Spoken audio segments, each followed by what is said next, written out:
नमस्कार आदरणीय दर्शकबिन, आज म फेरि उपस्थित भएको छु फलित ज्योतिष अध्ययनको क्रममा।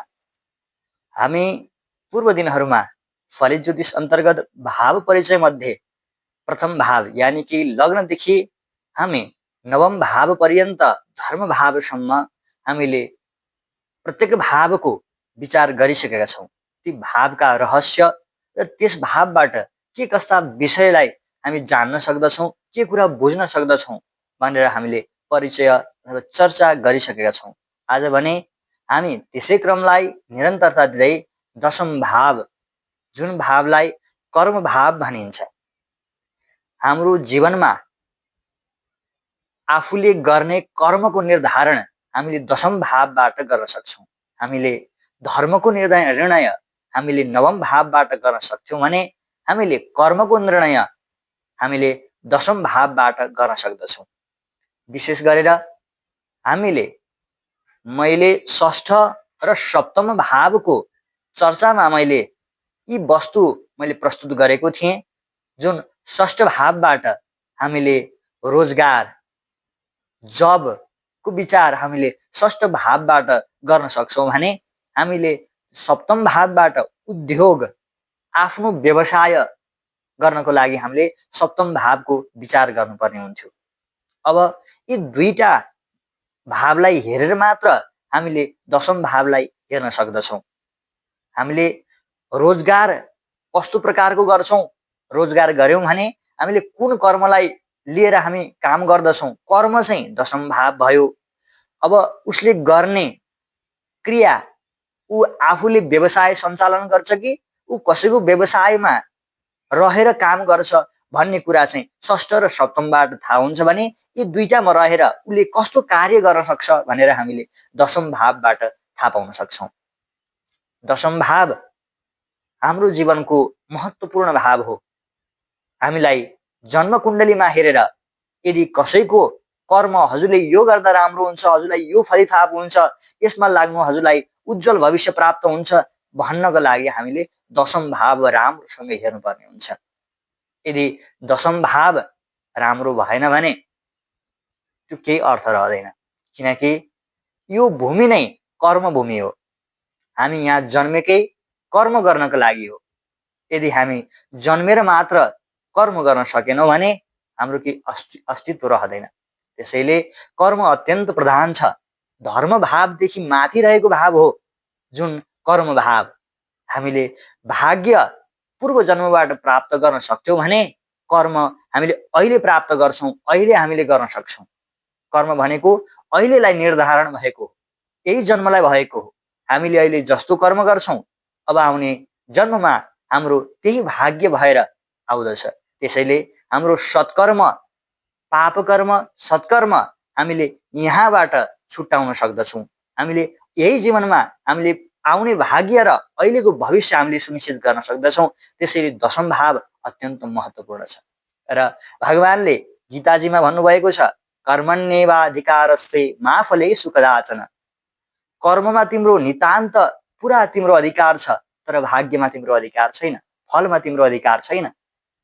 त्यसैले हाम्रो अधिकारमा रहेको जुन कर्म छ त्यसलाई हामीले अत्यन्त राम्रो र असलपूर्ण जीवनमा हामीले कर्मलाई ढाल्नुपर्ने हुन्छ। र कर्म भावबाट हामीले रोजगार, कर्मको साथसाथै हाम्रो राज्य सुख, हामीलाई यस राज्यमा कस्तो हुन्छ, के राज्यद्वारा हामीलाई सकारात्मक प्रभाव पर्छ, सकारात्मक कार्य मिल्दछ, हामीले राज्यको लागि गर्न लागेको कार्य के राम्रो हुन्छ, के हामी राजनीतिमा लाग्न सक्छौँ, के मसँग यो क्षमता छ कि मैले राज्य अथवा आफ्नो देशलाई हाँक्न सक्ने सामर्थ्य राख्दछु। यी यस्ता विषय पनि हामीले दशम भावबाट हेर्नुपर्ने हुन्छ। र जुन सरकारसँग सम्बन्धित समस्त कार्य, सरकारी जागिर होस् अथवा जुनसुकै पनि सरकारी पदहरूसँग सम्बन्धित भनेको दशम भाव हुन्छ। त्यसैले हामीले राज्य र आफ्नो रोजगारको लागि, सरकारी जागिरको लागि पनि हामीले दशम भाव अत्यन्त राम्रोसँग हेर्नुपर्छ। र दशम भावबाट हामीले सम्बन्धमा आफ्नो पिताको विचार गर्न सक्दछौँ।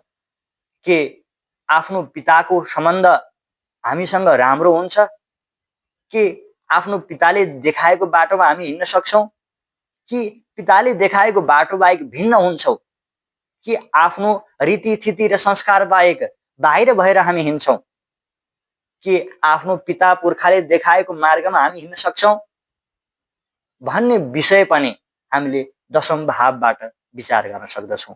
भविष्यमा पितासँग सम्बन्ध कस्तो हुन्छ भन्ने विषय हामीले दशम भावबाटै हेर्नुपर्ने हुन्छ। दशम भाव अत्यन्त महत्त्वपूर्ण, कुण्डलीकै सबैभन्दा महत्त्वपूर्ण भाव हो। भाग्यको साथसाथ हाम्रो कर्म राम्रो भयो भने हाम्रो जीवन अत्यन्त उज्जवल हुन्छ।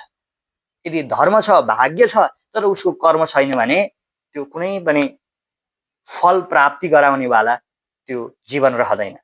यदि हजुर भाग्यले गर्दाखेरि ठुलो परिवार, धनी परिवार, सुखी परिवारमा जन्म लिनुभयो, तर हजुरले त्यो भाग्यले गर्दाखेरि हजुर त्यहाँ जन्म लिन सक्नुभयो, प्राप्त गर्न सक्नुभयो, तर जन्म लिएर हजुरको कर्म राम्रो छैन भने जतिसुकै धनी परिवारमा जन्मे तापनि कर्म नराम्रो, कर्म नगरेपछि हाम्रो नाम, हाम्रो यश, हाम्रो कीर्ति कहिले पनि प्रस्फुटित हुँदैन, हाम्रो लोकमा देखिँदैन। त्यसैले कर्म अत्यन्त प्रधान छ। जतिसुकै भाग्यमानी भए तापनि उसले कर्म गर्न सकेन भने त्यो साँच्चै भाग्यमानी ठहरिँदैन। त्यसैले भाग्यको साथसाथै कर्म अत्यन्त जरुरत छ। त्यसको साथसाथै हामीले दशम भावबाट व्यक्तिको यश, कीर्तिको विचार गर्न सक्दछौँ। उसले जीवनमा कतिको यश प्राप्त गर्न सक्दछ, कीर्ति प्राप्त गर्न सक्दछ भनेर हामीले दशम भावबाट विचार गर्न सक्दछौँ। यदि हजुरको कर्म राम्रो छ, हजुरले राम्रो कर्ममा लाग्नु भएको छ भने हजुरको यश बढ्दै जान्छ, कीर्ति बढ्दै जान्छ। त्यसैले हाम्रो कर्म राम्रो हुनुपर्छ, हाम्रो जीवन आफसे आफ राम्रो हुन्छ। त्यसैले यदि कसैको कर्म निर्धारण गर्नु छ, हजुरलाई यो क्षेत्रतिर हजुरलाई राम्रो छ है भनेर मार्गदर्शन गर्नु छ भने हामीले दशम भावको राम्रोसँग विचार गर्नुपर्ने हुन्छ। दशम भावसँग सम्बन्धित ग्रहहरू र दशम भावका भाव, भावेश र कारक यी सबै ग्रहहरूको हामीले राम्रोसँग विवेचन गरेर हामीले आउनु भएको जातक व्यक्तित्वलाई हामीले राम्रो मार्गदर्शन गर्न सक्यौँ भने हाम्रो ज्योतिष अध्ययन गरेको फल अवश्य राम्रो र मार्गदर्शक बन्न सक्दछ। त्यसैले पढेको कुरालाई रिभिजन गर्दै जानु होला, बिर्सन कत्ति पनि हुँदैन। यदि बुझ्नु भएको छैन भने फेरि दोहोऱ्याएर हेर्नु र कमेन्टमा लेख्नुहोस् मैले यो कुरा बुझिनँ।